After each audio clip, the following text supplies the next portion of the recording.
आज हम स्टार्ट करने जा रहे हैं 26 ऑर्डर 26 को, commission to make a partition and general provisions. Commission to make a partition section rule 13 हमें क्या सिखाता है? Commission to make a partition of immovable property. इसमें क्या होता है, इसके अंदर ना प्रिलिमिनरी डिक्रीज पास की जाती है कोर्ट के द्वारा, ठीक है। और जो प्रिलिमिनरी डिक्रीज जो पास की जाती है ना कोर्ट के द्वारा, वो इसलिए की जाती है कि इसमें पार्टीशन किया जाए प्रॉपर्टी का, ठीक है। और जो प्रॉपर्टी का जो पार्टीशन होता है ना, वो किस तरीके से किया जाएगा? जैसे ऑर्डर में कहा गया है, जैसे ऑर्डर पास हो गया, उस ऑर्डर में जैसे जैसे पार्टीशन कहा जाएगा उसी हिसाब से पार्टीशन किया जाता है प्रॉपर्टी का। इसमें कहा जाता है जो सेक्शन 54 है वो अप्लाई नहीं किया जाएगा। कैसे? क्योंकि जो सेक्शन 54 है वो बताता है कि जो प्रॉपर्टी का जो पार्टीशन किया जाता है वो किसके द्वारा किया जाएगा? वो कलेक्टर के द्वारा किया जाएगा या उसके सबऑर्डिनेट कलेक्टर के द्वारा किया जाएगा, ठीक है। अब हम स्टार्ट करेंगे रूल 14 प्रोसीजर फॉर कमिश्नर। क्या प्रोसीजर क्या होता है? अब इसमें क्या किया जाता है? इशू किया जाता है कमिश्नर, इशू कर दिया मतलब कोर्ट ने इशू कर दिया कमिश्नर। अब क्या कमिश्नर करेगा? अब वहाँ पर जहाँ पर प्रॉपर्टी जो भी ऑर्डर दिया गया है कि हाँ जाके प्रॉपर्टी का डिवाइड जो है जाके ऑर्डर दे दिया कि भी आप ना पार्टीशन करके आओ प्रॉपर्टी का, ठीक है। तो वो वहाँ पर जाएगा, इंक्वायरी करेगा, इंक्वायरी में वो डिवाइड करेगा प्रॉपर्टी को, हैं बांटेगा, अलग अलग शेयर्स में बांटेगा जैसे जैसे ऑर्डर में कहा गया है, हैं। फिर उसको हर इंसान को अलॉट कर देगा शेयर कि भाई आपका इतना हिस्सा है, आपका इतना हिस्सा है। या ऐसा भी होता है, कई बार ऑथराइज किया जाता है बाय सेट ऑर्डर के द्वारा कि मान लीजिए किसी को हिस्सा नहीं चाहिए होता है, किसी को चाहिए होता है मेरे को उसका अमाउंट पे कर दे जिसका, या कई बार ऐसा होता है कि उस प्रॉपर्टी का इतना पार्टीशन नहीं हो पाएगा कि उस बंदे को हिस्सा मिल पाए। तो क्या करते हैं, जितने भी शेयर्स, जितने भी मेंबर्स होते हैं जिनको शेयर्स मिल रहे हैं, तो वो उसका प्रॉफिट उसको दे देते हैं कि भाई ये हिस्से का जितना भी बनता हुआ पैसा है उसको दे देते हैं। इस तरीके से होता है, ठीक है। अब आता है सेकेंड पॉइंट हमें क्या सिखाता है? सेकेंड पॉइंट आपको बताता है कि जो कमिश्नर होता है, कमिश्नर ना पहले क्या करेगा, एक प्रिपेयर करता है एक रिपोर्ट, ठीक है। उसमें जब मान लीजिए हिस्से बांट दिए गए तो हिस्से बांटने के बाद एक रिपोर्ट बनाएगा, उनमें सबके साइन लेगा, ठीक है। साइन लेने के बाद और साइन लेगा, फिर उसको कोर्ट में सबमिट कर देगा। मान लीजिए अब किसी को हमने हिस्से बांटे और किसी को ऑब्जेक्शन है कि भाई कि मेरे को जो हिस्सा बांटा गया वो सही नहीं बांटा गया, ठीक है। तो वो कोर्ट उसको सुनेगी कि बताओ आपको क्या प्रॉब्लम, क्या है, क्या प्रॉब्लम आ रही है, ठीक है। तो फिर वो क्या करेगा, कोर्ट उसको सुनेगी, कोर्ट उसमें कन्फाइन कर देगी, नहीं यार जो आप ऑब्जेक्शन क्रिएट कर रहे हो ये इतना इम्पोर्टेंट नहीं है, तो कन्फाइन कर देगी, जो रिपोर्ट है वो सही कर देगी, रिपोर्ट सही मानी जाएगी। या वेरिएंट कर देगी, उसमें थोड़ा चेंज कर देगी कि चलो आपके ऑब्जेक्शन आप कर रहे हो, इसमें कुछ चेंजेस कर देते हैं, जैसे आप पार्टीशन के पॉइंट ऑफ व्यू से कह रहे हो, डिवाइडेड प्रॉपर्टी के वे से कह रहे हो, तो मैं उसके अंदर चेंज कर देती हूँ। या सेट असाइड कि मान लीजिए वो जो एक तरीके से पार्टीशन किया गया है उसे सेट असाइड कर देगी कि दोबारा से पार्टीशन कराया जाएगा, ये पार्टीशन मान्यता नहीं है। अब क्या, मान लो अब कोर्ट है, कोर्ट क्या करती है, किसी भी अब ऑर्डर को जो रिपोर्ट आई है उसे कंफर्म कर देती है या उसमें कुछ चेंजेस ला देती है। करने के बाद पार्टी खुश हो जाती है तो उसमें पास कर देती है अपनी डिक्रीज, ठीक है। अगर मान लीजिए कोर्ट ने सेट असाइड कर दी डिक्रीज को, ठीक है, रिपोर्ट को सेट असाइड कर दिया, तो क्या होगा, नया कमीशन अपॉइंट होएगा, फिर वो जाएगा वहाँ पर पार्टीशन कराएगा प्रॉपर्टी की जैसे ऑर्डर में लिखा है, फिर दोबारा से सारा प्रोसीजर होता है, ठीक है। अब जनरल प्रोविजन भी अब हम बात करेंगे, expenses of commission to be paid into the court, ठीक है। अब मान लीजिए अब क्या होता है इसके अंदर, अब पार्टीज ना, अब देखो, अब जो पार्टी एप्लीकेशन देती है ना कोर्ट के अंदर कि भाई एप्लीकेशन किसकी देती है कि अपॉइंट किया जाए कमीशन, जो पार्टी एप्लीकेशन देती है कि अपॉइंट किया जाए कमीशन, अगर अलाउ कर देती है कोर्ट कि ठीक है मैं इशू कर देती हूँ कमीशन, ठीक है, उससे पहले उसे पार्टी को बोला जाता है कि भाई जो कमीशन इशू किया जा रहा है ना, उसका जो खर्चा है ना वो आपको देना पड़ेगा, ठीक है, और उस पार्टी को वो खर्चा देना पड़ता है, रीजनेबल एक्सपेंसेस ऑफ कमीशन देना पड़ेगा within time to be fix, जो उस टाइम पे देना पड़ेगा जो कोर्ट ने फिक्स किया है, ठीक है। पावर ऑफ कमीशन है 16।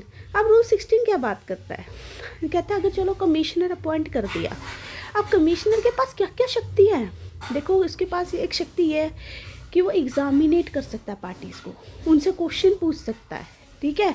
कमीशन पे एक ऐसी शक्ति है कि वो किसी भी पर्सन को बुला सकता है कि आप आओ और मुझे एविडेंसेस दो, मुझे आपसे कुछ क्वेश्चन पूछने हैं, या कोई मुझे आपसे क्वेश्चन पूछने हैं जो मैटर रेफर टू हिम, जो उसको कोर्ट ने मैटर रेफर किया ना कि भाई इसके ऊपर आप क्वेश्चन पूछ के आओ, तो उसके ऊपर वो क्वेश्चन पूछता है, ठीक है। उनको बुलाने की पावर होती है उन पर्सन को, ठीक है, किसी भी एनी अदर पर्सन को, ठीक है।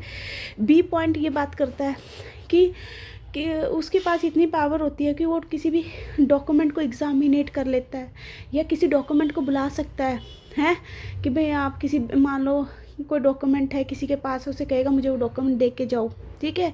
कोई भी ऐसी अदर रिलेवेंट थिंग जो सब्जेक्ट टू मैटर इंक्वायरी, अब मान लो कोई इंक्वायरी कर रहा है, उससे अगर कोई निकल कर आता है कि हाँ इसके अंदर ये डॉक्यूमेंट की ज़रूरत है, तो वो उसको भी, उसके पास पावर है कि वो बुला सकता है।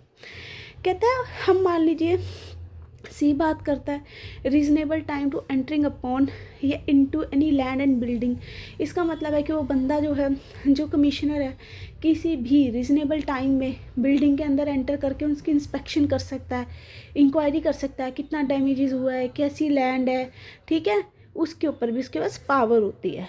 पर ये जो पावर है उसे कहाँ से दी गई है, इन दी ऑर्डर में दी जाती है। Question objected to before the commission, कहता है अब मान लीजिए क्या होता है इसके अंदर कि इसमें अब रूल 16A जो बात करता है वो ये कहता है कि मान लीजिए कोई विटनेस है जो कमिश्नर के द्वारा बुलाया गया और उस पर कोई क्वेश्चन उससे पूछ रहा है, ठीक है, वहाँ पर कोई भी जो पार्टी है या उसका प्लेडर ऑब्जेक्ट कर देता है कि भाई ये क्वेश्चन आप नहीं पूछना, ठीक है, तो क्या करेगा कमिश्नर, वहाँ पर उसका आंसर, ठीक है, उस क्वेश्चन का आंसर, वो क्वेश्चन लिखेगा, उसका आंसर लिखेगा, उसका ऑब्जेक्शन लिखेगा and name of the party, कि जिसने ऑब्जेक्शन क्रिएट किया उसका नाम लिखेगा या उसका प्लेडर का नाम लिख लेगा। प्रोवाइडेड में ये बताया जाता है कि अगर कमिश्नर, अब इसमें क्या होता है, कमिश्नर आंसर नहीं लिख सकता, क्यों, जो इसमें ऑब्जेक्शन जो क्रिएट किया गया वो प्रिविलेज पे किया गया है, ठीक है। तो अब क्या करेगा, अब क्या करता है वो, और क्वेश्चन जो भी विटनेस को एग्जामिनेट तो करा लेगा वो, जितने भी और क्वेश्चन पुट कर, ठीक है, इस जो प्रिविलेज पे क्वेश्चन पुट किया गया था ना उसका वो, अब वो क्या करेगा, वो कोर्ट डिसाइड करेगा कि वो जो क्वेश्चन जो पुट किया गया था वो प्रिविलेज पे है या नहीं है। अगर मान लीजिए वो प्रिविलेज पे नहीं होता है तो क्या करेगा, कमिश्नर दोबारा बुलाएगा विटनेस को और उसी क्वेश्चन को पूछेगा उससे, ठीक है, या कोर्ट भी बुला सकती है और कोर्ट भी उससे वो एग्जामिनेट कर सकती है उससे उस क्वेश्चन पे, ठीक है, which is was objected on the ground of privilege, जिस पे उसने ऑब्जेक्शन किया था, ठीक है।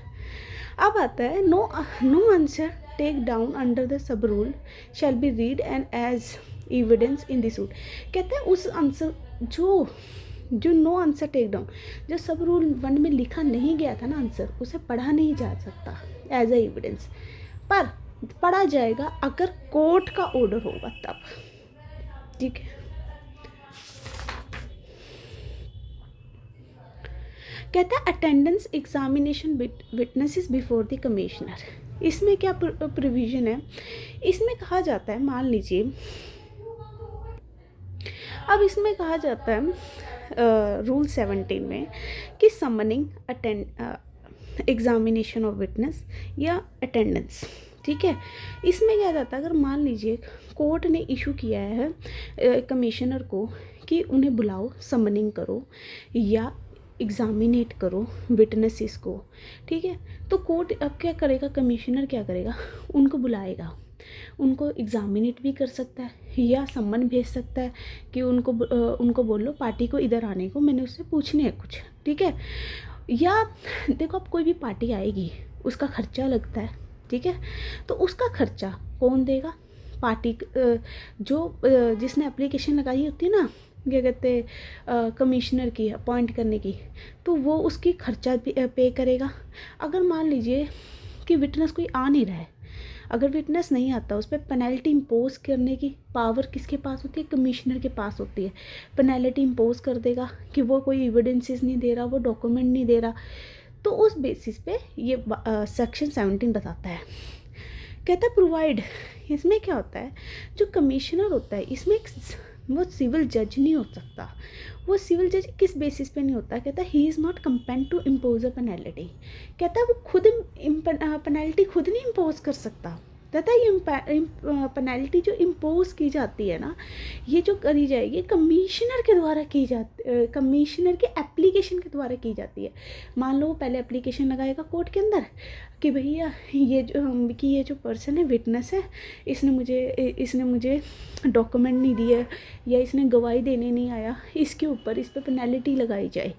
तो यहाँ पर कोर्ट जो होती है वो उस पर पेनल्टी इम्पोज करती है। कमिश्नर में भी अप्लाई टू कोर्ट, कहता है इसमें क्या कहा जाता है कि कमिश्नर के पास ना, कमिश्नर इसके अंदर क्या कर सकता है, किसी भी कोर्ट के अंदर, ठीक है, किसी भी कोर्ट के अंदर विद इन लोकल लिमिट हो या विद इन जुडिक्शन में, अगर किसी भी कोर्ट के अंदर, अगर मान लो किसी एनी कोर्ट के अंदर अगर वो बंदा रहता है, ठीक है, विटनेस रेसिडिंग है और इशू प्रोसेस, उसे सम्मन भेजने हैं कि उसे बुलाने वास्ते, ठीक है, अगर वो बहुत नेसेसरी है उसके, भाई हमें उसे बुलाना है या हम उसके खिलाफ भेज रहे हैं, तो कोर्ट के पास ही जो जिस कोर्ट पे हमें भेज रहे हैं कि भाई आप उसे बुला दीजिए, तो वो उस कोर्ट के अंदर ओपिनियन होता है, मतलब वो डिसीजन लेती है कि भाई उसको भेजें या नहीं, कंसीडर किया जाता है रीज़नेबल या नेसेसरी। अगर वो उन्हें लगता है कि हाँ प्रॉपर है, रीज़नेबल है, तो वो इशू प्रोसेस वहाँ से किया जाता है। Party to appearing before the commission, party to appear आना पड़ेगा बिफोर द कमिश्नर के पास। इसमें ये कहा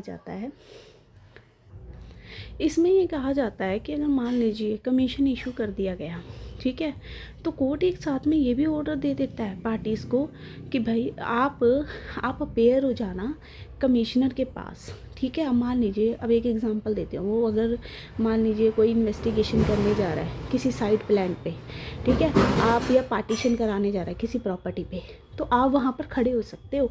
बाद में ये मत कहना कि भाई उसने जो है मेरे को दूसरा हिस्सा दे दिया, आगे का फ्रंट मेरे पास रख लिया। आप वहाँ खड़े हो जाओ और जो वो देख लीजिए कि वो किसी के मतलब कि वो कोई भी कि वो जो अपना काम है वो जेन्युइनली कर रहा है। बाद में आप कोई ऑब्जेक्शन क्रिएट मत करना, ठीक है। कहते हैं वेयर ऑल या any party did not appear the commission में भी प्रोसीड इन देयर एब्सेंस। अगर मान लीजिए पार्टी वहाँ पर नहीं भी जाती है ना, ठीक है, तो क्या करेगा कमिश्नर, तो अपना काम करेगा और निकल लेगा, ठीक है। Application for order to execution of proceeding, कि भैया एप्लीकेशन दी जाती है इसके अंदर कि अपनी एग्जीक्यूट की जाए प्रोसीडिंग्स को, ठीक है। अब आता है 18B, court to fix a time for returning of commission. इसके अंदर क्या कहा जाता है, अब मान ली कोई कमिश्नर है, वहाँ पर जा रहा है, साइट पे जा रहा है, इंक्वायरी कर रहा है या पार्टीशन कर रहा है, तो उसको कहा जाता है कि इतने रीज़नेबल टाइम में आपको कहाँ आ जाना है, कोर्ट में आ जाना है। अगर वो कहता है कि मैं उस काम को करते करते थोड़ा टाइम और डिले लगता है, ठीक है, कोर्ट को लगता है कि हाँ कि चलो और टाइम डिले हो रहा है, अगर रीज़नेबल सेटिस्फाई करता है कि sufficient court for extending of date कि थोड़ा सा टाइम बढ़ा दीजिए क्योंकि इस टाइम में वो काम पूरा नहीं हो सकता, तो कोर्ट बढ़ा देती है। नहीं तो कोर्ट जो होती है वो अपना टाइम बढ़ा देती है और उसको थोड़ा पीरियड और टाइम दे देती है कि ठीक है आप अपना काम प्रोसीड करके मुझे इतने टाइम तक दे दीजिए।